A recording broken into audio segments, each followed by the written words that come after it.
Oi, pessoal! Nossa aula de hoje vai ser sobre saúde e tecnologia. Capítulo 1 do nosso livro, da página 2 à página 10. O que é saúde? A gente conversou bastante em aula, que saúde não era apenas a ausência de doença, mas sim envolvia vários aspectos, O bem-estar físico, mental, social, a saúde individual e a saúde coletiva também, e construídas ao longo da vida, envolvendo relações, tanto sociais quanto culturais e ambientais. Vida saudável. Quando a gente fala em vida saudável, a gente está falando no quê? A gente está falando num direito universal, onde todas as pessoas deveriam ter acesso a serviços de saúde e esses deveriam ser garantidos, então, pelos nossos governos, além de uma assistência médica, onde possa envolver principalmente a qualidade de vida do indivíduo, que quer dizer viver num local limpo e seguro, ter acesso a uma educação, a um lazer, a uma moradia digna, a um trabalho, É fundamental saber que esses fatores vão ser importantes para a saúde e que é um direito de todos, identificando aqueles que representam risco, por exemplo, os poluentes liberados na atmosfera e, sobretudo, pela ação humana, que pode expor a população a doenças. Qual a principal relação entre saúde e tecnologia? O tratamento e a prevenção de doenças estão diretamente relacionados ao desenvolvimento, então, de técnicas e tecnologias que vão prolongar a vida das pessoas e vão facilitar o trabalho dos profissionais de saúde. Então, na atualidade, o que a gente tem? A gente realiza tratamento de doenças e, para isso, a medicina utiliza de vários procedimentos, tecnologias e medicamentos diversos nos hospitais. Por exemplo, temos exames de imagem, aqui como a ressonância magnética, temos a tomografia computadorizada e o ultrassom, que vão permitir que a gente consiga, ainda no início, visualizar se houver alguma doença grave. Aqui no ultrassom a gente consegue observar desde o desenvolvimento do feto até saber se ele vai nascer com alguma malformação ou não. Já na tecnologia, temos descobertas importantes, como as vacinas e os medicamentos. Os medicamentos são os mais importantes. Tecnologias, a população com o seu desenvolvimento e com sua produção. Os medicamentos são utilizados principalmente para o alívio dos sintomas, prevenção ou cura de doenças, melhoram a nossa qualidade de vida e os nossos anestésicos.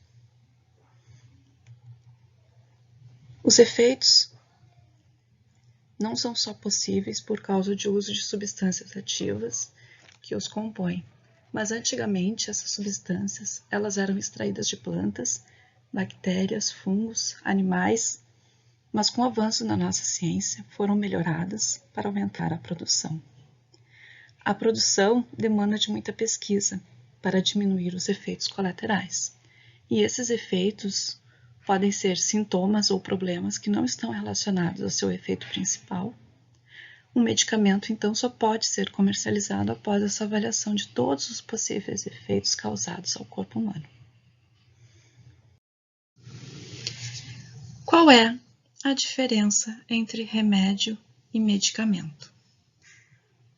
Os medicamentos são substâncias ou preparações elaboradas em farmácia, que são os medicamentos manipulados, ou em indústria, que são os medicamentos industriais. Estes são aqueles medicamentos que a gente vai na farmácia e diz, eu quero um medicamento para dor de cabeça, Já o remédio é o tipo de ação, o cuidado que a gente está tendo para aliviar as doenças, os sintomas, o nosso desconforto. Por exemplo, um banho, um repouso, Já as vacinas foram feitas para estimular o corpo a produzir anticorpos para se defender de alguns agentes estranhos. Em sua maioria, elas eram formadas por micro-organismos mortos, ou atenuados, que preparam o corpo para combater essa doença antes, então, que ela se instale. E hoje é muito importante a gente ter as campanhas de vacinação, que através das campanhas a gente consegue erradicar as doenças e diversos malefícios. Como, então, as vacinas agem na defesa do nosso corpo e como o corpo se defende? Primeiramente, a nossa imunidade, que é a capacidade do corpo de resistir e reagir a doenças e infecções, combatendo seus agentes causadores. As principais formas de defesa do corpo são a pele, que evita a entrada, então, de substâncias estranhas e micro-organismos, servindo como um escudo de defesa, um escudo de barreira do nosso corpo. A lágrima e a saliva vão produzir substâncias, que são enzimas, que são capazes de combater e destruir as bactérias. Já a tosse ou o espirro são substâncias estranhas, que ou micro-organismos que são expelidos, por meio das nossas vias aéreas. No momento em que o agente estranho tenta entrar no corpo, o nosso corpo ele tem que reagir. E ele reage dessa forma, com uma tosse, com um espirro, não deixando que esse agente estranho entre no nosso corpo. Em todo o nosso corpo vai circular células de defesa, que nós chamamos de leucócitos. E temos um leucócito em especial que nós chamamos de macrófago, que vai fagocitar o agente estranho. Em poucas palavras, ele vai comer o agente estranho, englobando e destruindo o invasor.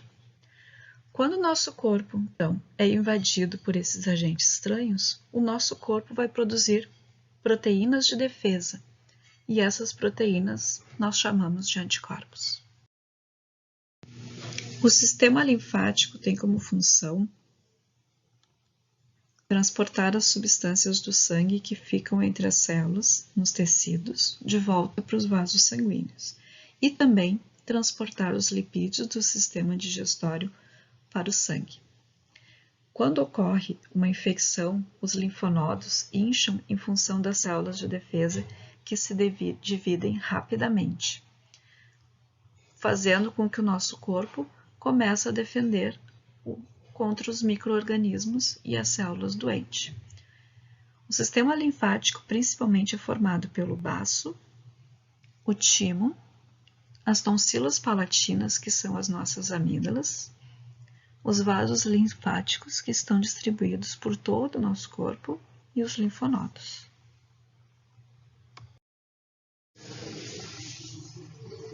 Os anticorpos. E quando falamos de anticorpos, estamos falando de uma substância específica de defesa. Durante a gestação, o feto ele recebe anticorpos prontos da mãe. Após, ele continua recebendo, mas através do leite materno. O sistema imunológico ele tem memória, e isso quer dizer que se nós entrarmos em contato com um agente infeccioso, o nosso corpo é capaz de produzir anticorpos que foi produzidos antes, então temos imunidade ativa naturalmente adquirida.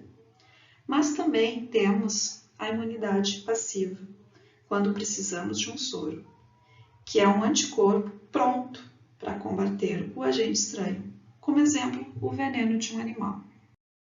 Bom, pessoal, hoje terminamos a nossa primeira aulinha, Bom estudo para vocês. Nos vemos na próxima.